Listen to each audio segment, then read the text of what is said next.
तो चलिए आगाज करते हुए सबसे पहले हम बात कर लेते हैं मौसम की, क्योंकि एमपी में एक बार फिर से कड़ाके की ठंड से इस वक्त हालात बेहाल बने हुए हैं। प्रदेश में शीतलहर की वजह से ठंड का असर काफी बढ़ गया है। अधिकांश जिलों में दिन का तापमान 20 डिग्री के आसपास जा पहुंचा। रात का पारा भी सामान्य से करीब 5 डिग्री से नीचे चल रहा है। पचमढ़ी में रात का तापमान 2.4 डिग्री दर्ज हुआ है। मौसम विभाग ने अगले 2 दिनों तक मौसम में ठंडक बनी रहने की संभावनाएं जाहिर की। मौसम विभाग के अनुसार धूप निकलने के बावजूद सर्द हवाएं परेशान कर सकती हैं।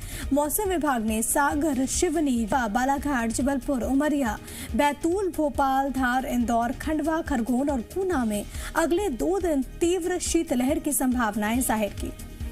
तो अगले 2 दिन तक प्रदेश में शीतलहर चल सकती है। ठंड को लेकर अलर्ट जारी किया गया है। अधिक जानकारी लेंगे, हमारे साथ इस वक्त सहयोगी प्रमोद लाइव जुड़ रहे हैं। प्रमोद, क्या कुछ हालात हैं फिलहाल प्रदेश में ठंड को लेकर? देखिए, फिलहाल तो ठंड से पूरा प्रदेश कपकपाया हुआ है और सर्दी का सितम प्रदेशवासियों को सता रहा है।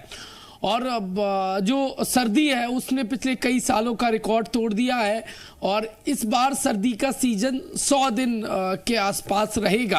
अमूमन सर्दी का जो समय होता है वो 84 से 85 डेज के बीच में सिमट जाता है, लेकिन इस बार सर्दी का समय शतक मारेगा। और अब लोगों को सर्दी इस कदर सता रही है कि लोग घरों से बाहर निकलने में देखिए हिचक रहे हैं। और पचमढ़ी के साथ साथ अन्य जो प्रदेश के जिले हैं वहां पर तापमान निचले स्तर पर है, अपने सबसे निचले स्तर पर है और पिछले कई सालों का रिकॉर्ड तोड़ दिया है। और आने वाले 2 से 3 दिन सर्दी का सितम जस का तस सताएगा। प्रदेश के कई हिस्सों में तीव्र शीतलहर और शीतल दिन के साथ शीतल रात भी रहेगी, यानी कोल्ड डे लोगों को और मुसीबत बढ़ाएगा। मौसम विभाग ने भी यही अलर्ट जारी किया है कि आगामी 2 से 3 दिन प्रदेश भर में कड़ाकेदार ठंड का दौर जो है वो जारी रहेगा।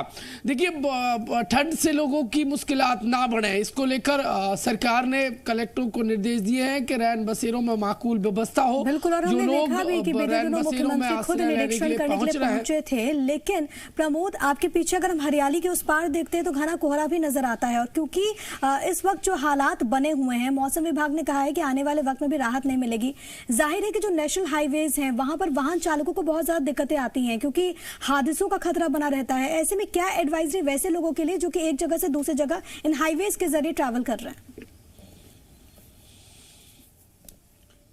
देखिए, अहम बात यह है कि प्रदेश के कई हिस्सों में मध्यम कोहरे का अलर्ट जारी किया गया और सुबह सुबह का जो समय है उस दरमियान कोहरा होता है और ऐसे में कोहरे के चलते विजिबिलिटी उतनी नहीं होती है कि वाहन देखिए ज़्यादा तादाद में चल सके और एक्सीडेंट जैसी घटनाएं भी सामने आती है।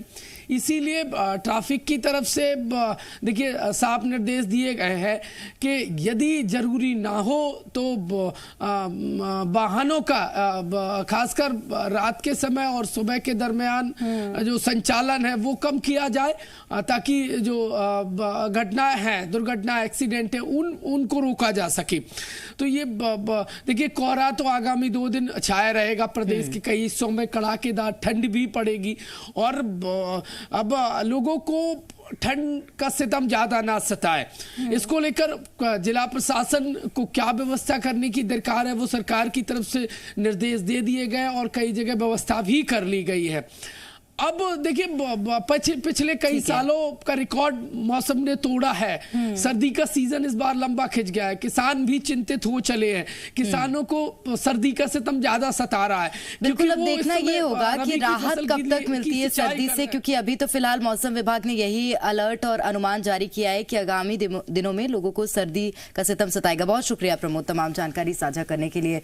खबरों में बने रहने के लिए आप हमारे फेसबुक, ट्विटर, इंस्टाग्राम पेज को फॉलो कर सकते हैं और ताज़ा अपडेट्स के लिए हमारे YouTube चैनल जी मध्य प्रदेश छत्तीसगढ़ को सब्सक्राइब कर सकते हैं। बेल आइकन दबाना बिल्कुल ना भूलें।